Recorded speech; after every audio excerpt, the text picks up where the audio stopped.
जिनकी कथा को सुन रहे हैं, जिनकी सोच में आसमान सी उड़ान है, जिनकी सोच में आसमान सी उड़ान है, जिनके इरादों में हौसलों की मिठास है, जिनके नियत में सच्चाई का स्वाद है, सच में उनकी ज़िंदगी तो पूरा महकता हुआ गुलाब है। उनका जीवन तो पूरा महकता हुआ गुलाब है। जहाँ देखो, जब जाए, किधर भी जाए, हर पल एक ऐसी चारित्र की खुशबू आती रहती है और अनेकों भव्य जीव का उत्थान कर रहे हैं। जिनका जीवन चाहे जैन हो चाहे अजैन हो, जन जन के लिए, पशुओं के लिए, मनुष्यों के लिए, हर किसी के लिए उत्थान का ही कारण बना है। कुछ लोग ऐसे होते हैं जो धरती पर भारभूत होते हैं, लेकिन जो स्वयं अपने आत्मा का भार कम करने में लगे हुए हैं, निर्भर होते जा रहे हैं, कर्मों से मुक्त होकर कैसे धाराई की ओर बढ़े चले जा रहे हैं। ऐसे संत के बारे में हम उनके जीवन की, बचपन की कैसी प्रवृत्तियां थी, जानने को बड़े ही उत्सुक हैं। तो लीजिए, क्या हुआ। चलते चलते सदलगा में हो गया था आगमन मुनिराज का, और माँ से कहा पीलू ने कि माँ, मैं भी दूंगा आहार, जो कहेंगे मुनिराज वह सब करूँगा त्याग। सहज धर्म वृत्ति देख मन ही मन सोचने लगी वह। कई बार देखा जाता है कि माता पिता को बोलना पड़ता है धर्म कार्य के लिए, बेटा मंदिर जाना है, आहार दान देना है, ये करना है, वो करना है, बच्चों को कहना पड़ता है। लेकिन धन्य है वे माँ पिता ऐसे सपूत को पाकर कि बालक स्वयं उत्सुक है कि माँ मैं आहार दूंगा, माँ मैं मुनिराज को लेने जाऊंगा, माँ मैं वो जो कहेंगे सब कुछ त्याग कर दूंगा। तुम्हें मैं क्या दूं संस्कार, पूर्व से ही आए हो होकर तैयार। माँ सोचती है अब एक संस्कार होने वाला है। दक्षिण भारत की परंपरानुसार आज किया जाना है मुंजी बंधन संस्कार। 12 वर्ष से हो अधिक उम्र वाला बालक करे उस दिन उपवास, बाल मुंडाकर रखे चोटी, 7 ग्रहों से भिक्षा मांगे, पहने सफेद धोती। पर अब ये मुंजी बंधन संस्कार है। मूल संस्कार में तो सिर्फ सफेद कपड़े पहन करके आना है, बस इतना ही काम करना है। और इसके पहले बाल इसलिए छोटी छोटी कर दें ताकि जब मुंडन हो जाता है तो संस्कार करने का आनंद आता है। पहले से ही भरा हो तो उसके ऊपर क्या संस्कार करेंगे। तो पहले खाली करना बेहद जरूरी है, तब कहीं धारण होगा। हाँ, क्योंकि शीश के ऊपर स्वस्तिक अंकित किया जाता है। स्वस्तिक जो हमारे जैन धर्म का एक बहुत बड़ा सिंबल माना जाता है। चारों गतियों से विमुक्त होने के लिए स्वस्तिक महामंगलकारी, या जब शीश पर अंकित करते हैं तो वहाँ से जैनत्व के संस्कार शुरू हो जाते हैं। और कौन माँ पिता ऐसे हैं जो न चाहेंगे कि हमारे बच्चों के अंदर जैनत्व के संस्कार न आए। जैन कुल में आया है तो जैनी तो होना ही चाहिए, और बिना संस्कारों के वह जैनत्व नहीं आ सकता। इसीलिए आवश्यक हो गया है। पहले भी ये दक्षिण भारत में चलता था ये संस्कार, और अब यहाँ पर भी उत्तर भारत में भी शुरू हो चुका है। तो क्या होता है, तब कहीं धारण होगा गणधर सूत्र, जिसे कहते हैं यज्ञोपवीत। गिनी ने मना लिया बड़े भाई महावीर को। इसमें कुछ भी कठिन नहीं है, बस वो सप्तव्यसनी नहीं बनेगा कभी भी, ये महत्वपूर्ण बात है। तो कोई भी माँ पिता नहीं चाहते कि उनका बेटा मांस खाए, मदिरा पिए, शराब पिए, जुआ खेले। कौन माँ बाप चाहते बताइए? कोई भी नहीं चाहते। और उतना ही संस्कार देना है जो आज के समय में महत्वपूर्ण है।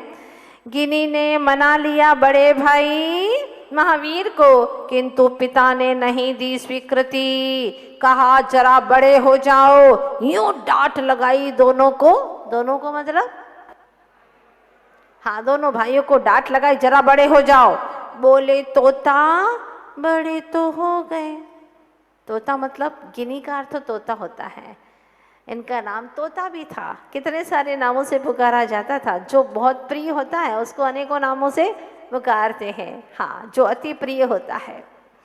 बोले तोता बड़े तो हो गए, जाने दो ना अन्ना जी, कहकर लिपट गए पिता से, रोने की अंदाज में सुबकने लगे, किसी तरह यूं मनाने लगे, बड़ों को मनाना तो कोई तुमसे सीखे।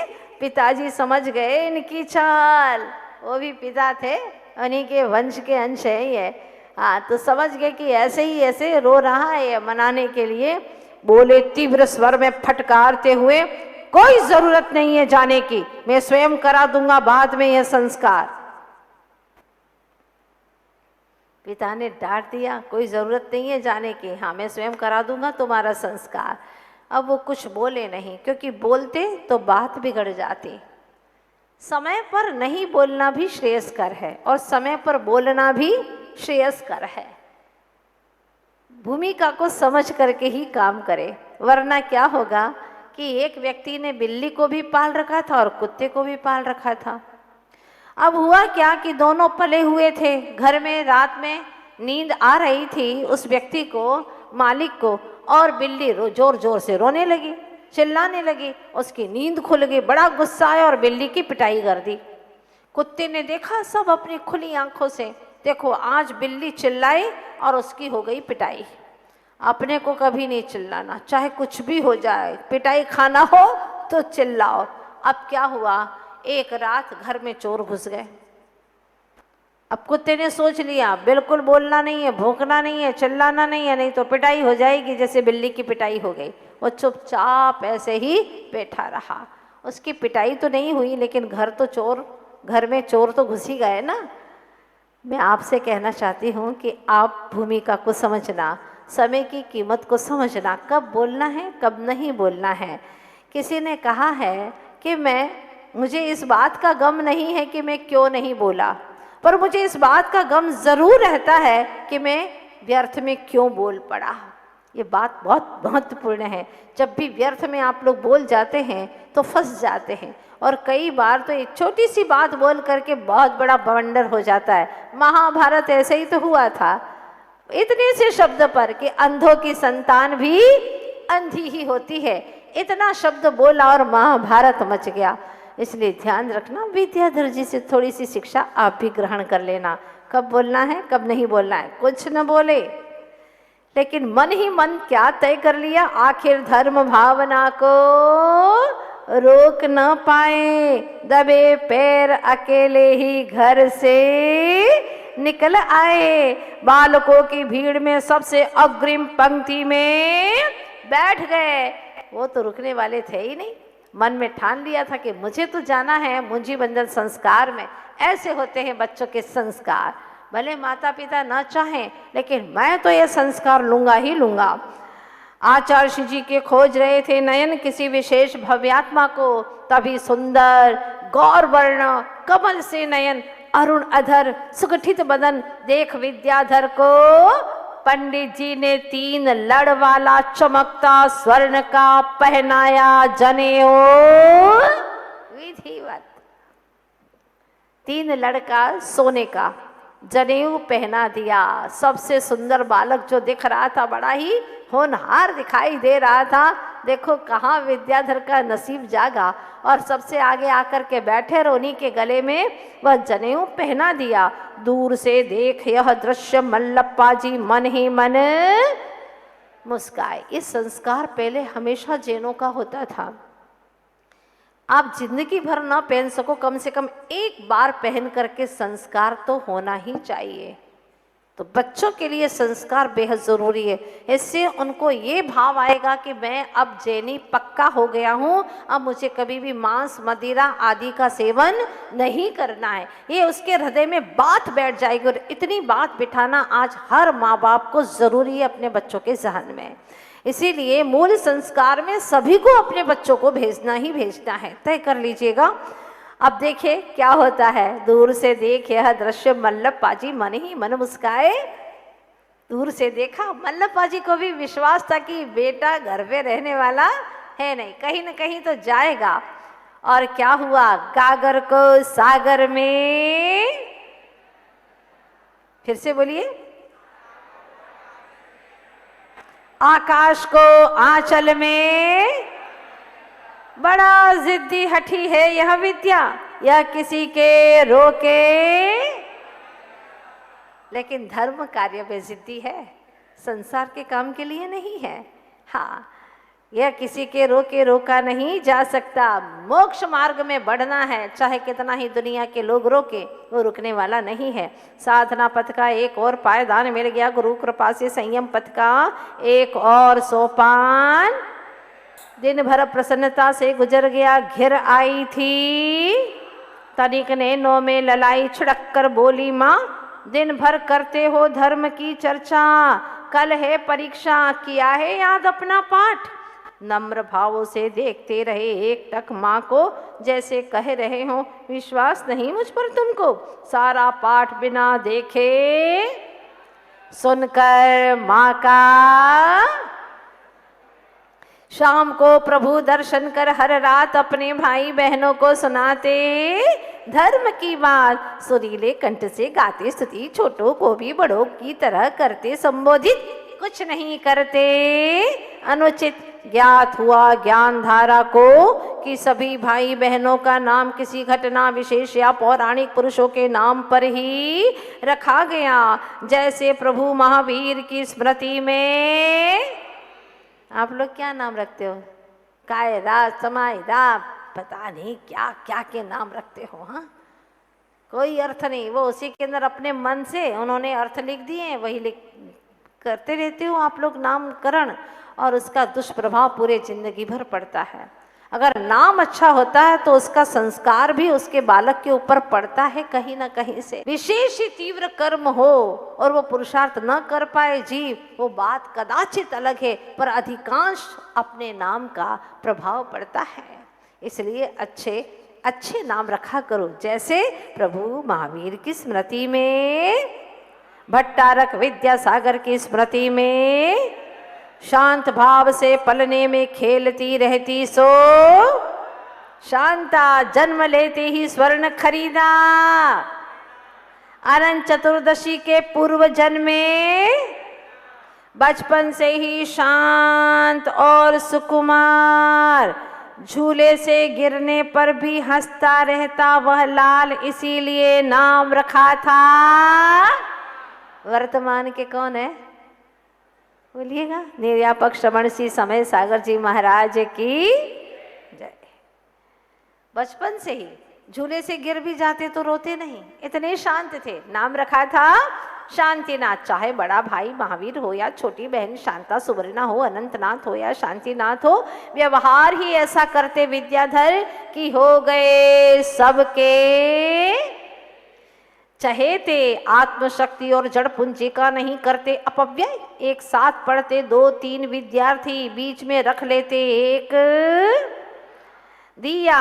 लौ के उद्विग्न होने पर लगा देते शीतल नारियल का तेल। उद्विग्न लौ शांत होती यूं, ऐसे थे मितव्ययी। बचपन से ही कितना ख्याल करते थे आप लोग। आज के समय में ऐसे लोगों को जो मितव्ययी होते हैं उनको कंजूस की उपमा देते हैं। ये मूर्खता है।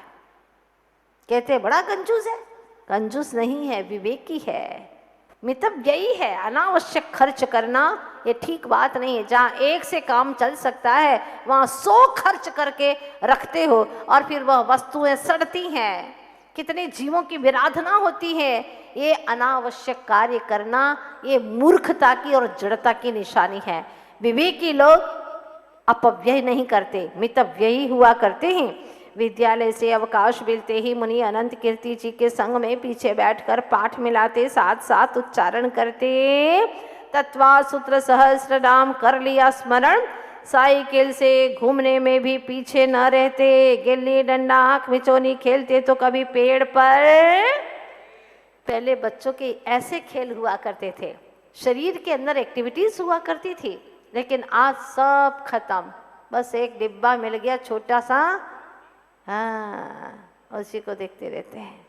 ऐसे ऐसे आंखें फोड़ना, दिमाग खराब करना, हाथ दुखना, घर में किसी की सुनना नहीं, चिड़चिड़ा हो जाना, समय बर्बाद करना, और सबसे खतरनाक चीज है कर्मों का, पाप कर्मों का तीव्रता से बंध करना, हर तरह से हानिकारक।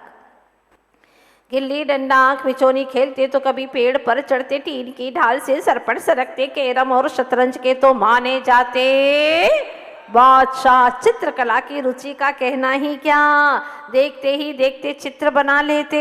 आप लोग जो देख रहे हैं ना इसमें चित्र, वो उनके हाथ के बने हुए हैं बचपन के चित्र। असल में देखते ही देखते चित्र बना लेते। आज तो हट कर बैठे कलर पेंसिल ही। बोले मल्लप्पा जी पहले कोई बनाकर दिखा दो चित्र। कागज पर चंद पलों में शिवाजी का उतार दिया चित्र। मल्लप्पा जी चुपचाप चल दिए बाजार, लाकर थमा दी हाथ में पेंसिल। खुशी से उछले तो गिर गए नीचे।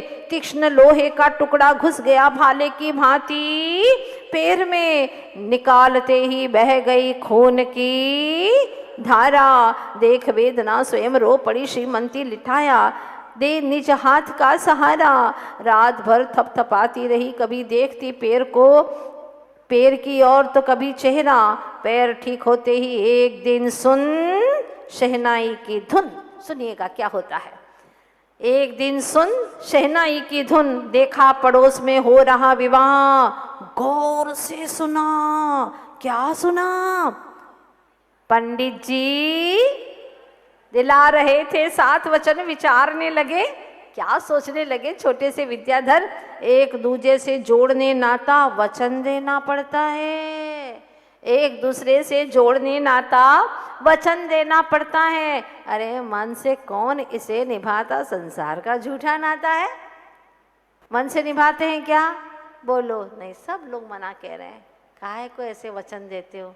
यहाँ के भी गर्दन हिला रहे हैं, यहाँ के भी गर्दन हिला रहे हैं। देखो यही पकड़ में आ रहा है। तो काहे को वचन लेते हैं आप लोग? अब लेना ही पड़ता है। अगर नहीं लें तो फिर संबंध ही नहीं होगा, नाता ही नहीं जुड़ेगा। जोड़ना ही पड़ता है, मजबूरियां हैं। काहे की मजबूरी? ये तो मन की कमजोरी है। मन से कौन इसे निभाता? संसार का झूठा नाता है। अचानक क्या सूझा, पहुंचे मंदिर प्रभु के पास। सुनिएगा, बड़ा अच्छा है यह प्रसंग। हाथ जोड़ कहने लगे, मैं आपसे ही नाता जोड़ना चाहता हूँ। देखो बालक का खेल तो देखिएगा, क्या गजब का खेल है। मैं आपसे ही नाता जोड़ना चाहता हूँ, इसके लिए 7 वर मांगना चाहता हूँ। अब पिताजी से नित्य प्रतिदिन शास्त्र स्वाध्याय तो सुनते ही थे, इतना ज्ञान हो गया था इन्हें। और भगवान से कहते हैं मैं आपसे ही नाता जोड़ना चाहता हूँ, इसके लिए कौन से 7 वर? देखिएगा, निजात्मा को जान, अजीव से कर भेद ज्ञान, आश्रव को दूर कर, बंध से संबंध। 4 हो गए। कर सकूं कर्मों का, बद्ध कर्मों को धीरे धीरे निकाल कर 6, और सत्ता से कर सको कर्मों का क्षय। यूं भावों की भाषा में कहते गए, श्रद्धा की आंखों से तकते रहे। प्रभु माँ ने समझाया है। क्या समझाया है? पर के ग्रहण से पामरता, परम प्रभु की शरण से पावनता।